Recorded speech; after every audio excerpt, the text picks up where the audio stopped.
Pardonnez-moi, il y a quelques années, il y a un journaliste américain qui disait, dans les années 60-70, nous on allait dîner, déjeuner avec les syndicalistes, mais aujourd'hui il n'y a pas beaucoup de journalistes qui vont...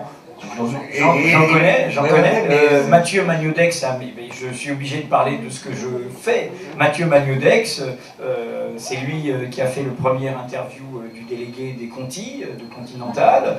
Il a fait les meilleures, je pense, enquêtes. Il y en a d'autres de très bonnes, mais sur la question de France Télécom et des suicides, y compris de la souffrance au travail dans d'autres lieux. Nous avons même fait un tour de France de la crise sociale. Nous avons décidé que toute l'équipe allait voir la crise sociale, faire parler les gens, etc. Donc, c'est là où on rejoint la question de la volonté. Mais vous avez raison de poser cette question. Le journaliste, s'il veut rendre compte du réel, doit échapper à ces univers sociaux, à son milieu. Quant aux écoles, aujourd'hui, il y a une vraie, comme il y a un grand bouleversement, il y a un vrai problème. Il y a quelques écoles reconnues par la profession, et avec la réforme dite LMD des universités, licence, master et le diplôme après, il y a plein de formations dans les universités, beaucoup moins chères, il y en a plein, il y en a plein, j'en connais plein.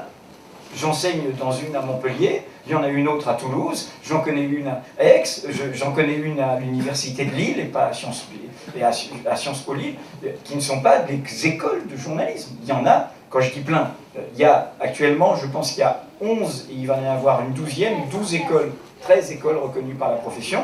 Et quant au master, je pense qu'il y en a entre une douzaine, en tout cas une grosse dizaine, dans toute la France, les masters professionnels. Et là, il y a quelque chose que je découvre, c'est qu'il y a justement une plus grande ouverture sociale dans ces masters professionnels, parce que qui sont faits à bac plus 5, enfin c'est leur 5e année d'université, et où là on découvre aussi des gens, et c'est une grande chance pour notre métier, parce que ça clôt par rapport, et là il y a un problème qu'il faudrait poser à la profession, c'est parce que ce que je veux dire par là, c'est en tout cas pour mon expérience de ce que nous avons fait à Montpellier, nous essayons de sortir d'un journalisme formaté. Nous essayons d'abord d'apprendre à un journaliste les fondamentaux de son identité, de qu'est-ce qu'il doit défendre. Parce que je pense que dans un temps de crise, si vous n'avez pas une colonne vertébrale, vous êtes comme un fétu de paille. En effet, il y a des écoles de formatage. Celle qui vient d'être reconnue par la profession, qui est l'école de Sciences Po, on a fait une très bonne enquête sur Sciences Po Paris à Mediapart. J'ai été stupéfait une fois d'être reçu pour parler avec ces étudiants, et je pensais qu'on était comme ça ce soir, mais compris, plus tranquille, quoi. C'est-à-dire, voilà, on parle, voilà. Et je me suis retrouvé avec des étudiants en journalisme qui jouaient à 7 sur 7. Il y avait un garçon et une fille, il fallait que je fasse des réponses courtes, ce qui n'est pas ma qualité première. Bon. Et on remimait un truc. Je dis, mais attendez, on n'est pas à la télé là, on est là pour parler du métier, moi je veux bien vous expliquer, etc. Et donc, voilà, donc moi je ne sais pas pourquoi vous disiez non, mais ce que je veux dire, voilà, c'est que actuellement, je pense aussi qu'il y a, comme il y a une bataille dans le métier, il y a une bataille dans les formations de journalistes, et on s'aperçoit que nos masters pro, parfois, en tout cas nous, pour le nôtre, eh bien, quand même, les journalistes arrivent à... Bon, comme nous tous, on a commencé par être pigistes, etc., mais arrivent quand même à trouver, en tout cas 2/3 de la promotion, au bout de 2-3 ans, arrivent à trouver des pistes, mais surtout à être au clair sur pourquoi il fait ce métier. Parce que je pense que c'est un moment où il faut être au clair sur pourquoi on fait ce métier. Quant aux Parisiens, on est au cœur d'à-coups liés à la crise, puisque monsieur fait allusion au débarquement brutal du management de la direction par la famille parisienne, par le propriétaire majoritaire. N'oublions pas qu'aux Parisiens, il y a un actionnaire muet, silencieux, qui s'appelle le groupe Lagardère, qui est là, que tout le monde oublie. Et là, on est au cœur, depuis la mort de Philippe Amaury, on est au cœur d'une famille, d'une veuve et de ses enfants qui ne trouvent pas la solution face à une crise, face à un bouleversement, et qui, je dis ça parce que j'ai vécu ça d'un autre côté, à Mediapart, l'ancien rédacteur en chef de l'équipe qui a été débarqué il y a 1 an, qui s'appelle Michel Dalloni, fait partie de notre équipe, a rejoint notre équipe. Bon. Donc on est dans un moment où on le voit dans toute la presse nationale, à part le Parisien, vous ne le voyez pas encore. Mais par exemple, en région, il y a des licenciements énormes dans le secteur de la presse des annonces. Il y a vraiment des difficultés très importantes. Donc pour moi, la brutalité de ce qui s'est passé aux Parisiens renvoie à une panique par rapport à la crise que vit notre profession, que vit notre industrie, surtout puisque c'est l'actionnaire, par rapport à un actionnaire qui n'a pas assez de patience. Il faut avoir, dans des temps de crise, de la patience.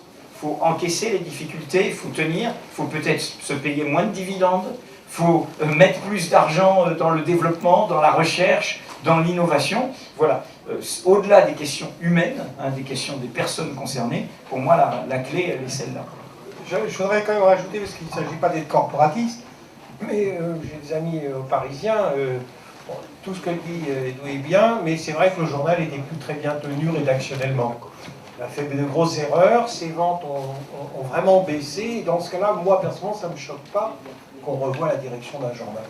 Oui, mais en même temps, il y a une question qui a été posée tout à l'heure, ça me rappelle il n'y a pas longtemps, 6 mois, non, un débat à la télévision sur les métiers des journalistes. Il y a un journaliste de Radio France qui dit « Nous, on est meilleurs qu'avant. » Je me demande pourquoi.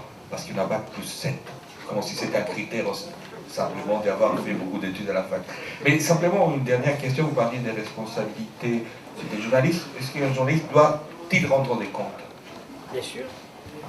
Mais il y a avec le numérique une révolution permanente. C'est que nous sommes amenés à rendre des comptes tout le temps. Vous mettez en ligne un article, tout de suite, il y a des critiques. Tout de suite, on rectifie vos propres fautes de français.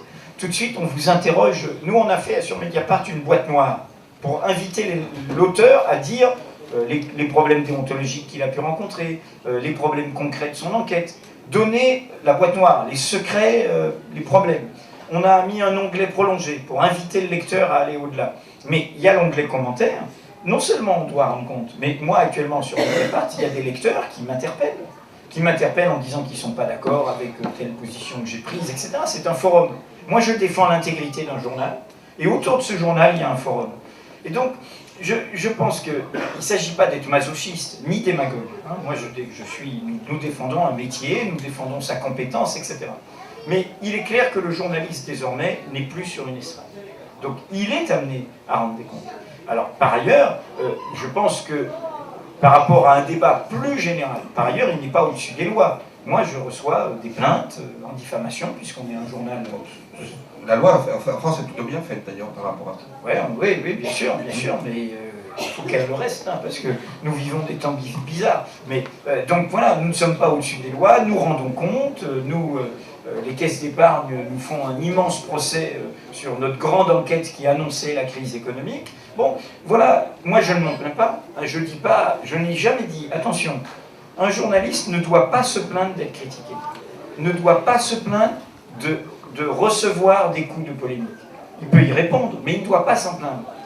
Il y a une vieille formule qu'on connaît tous, qui est de Albert Londres, qui n'était pas une tête brûlée, qui n'était pas du tout un révolté, mais qui un jour, quand il sort une enquête sur l'Afrique francophone, l'Afrique occidentale française, et qui voit qu'il y a du travail forcé, qu'il y a des choses pas bien, que la France fait des choses pas bien, qui démentent ses valeurs en Afrique. C'est en des années 20. Tout le parti colonial lui tombe dessus. Il écrit dans un journal conservateur. Il écrit, c'est pas un révolté, mais il raconte ce qu'il a vu. Ça s'appelle Terre d'ébène, c'est un livre que vous pouvez acheter ici. Il voit le travail forcé, il voit des choses qui le révoltent. Il les raconte. Tout le parti colonial lui tombe dessus. Et c'est là où il écrit une lettre publique, quand c'est republié, au ministre d'écologie. Il dit, monsieur le ministre, j'ai fini, à vous de commencer. Et c'est là où il a cette phrase. Il dit, on m'a traité de tous les noms, de mauvais français, de cancrelats, de caves, de juifs, de ceci, parce que toutes les insultes d'une époque raciste, xénophobe, très forte. Bon, il le dit. Il dit, on m'a traité de tous les noms, de mauvais français, ça résonne avec ce qui arrive aujourd'hui. De mauvais français parce que j'apportais des mauvaises nouvelles. Et il répond, lui qui était un authentique patriote, et il dit, écoutez, notre métier n'est pas de faire plaisir, non plus de faire du tort, il est de porter la plume dans la plaie. Alors, voilà notre métier, c'est ce rôle, on n'est pas là pour les trains qui arrivent à l'heure, on n'est pas là pour les nouvelles qui endorment, on est en effet là pour ce qui nous réveille et ce qui nous bouscule. Que ce soit ensuite objet de polémique et de discussion, moi je ne m'en plains pas. À condition que ce soit à la loyale, à condition que ce ne soit pas des calomnies, à condition que ce ne soit pas des écoutes téléphoniques, à condition que ce ne soit pas des insultes, à condition, voilà, tout ça. Mais oui, bien sûr qu'on rend des comptes.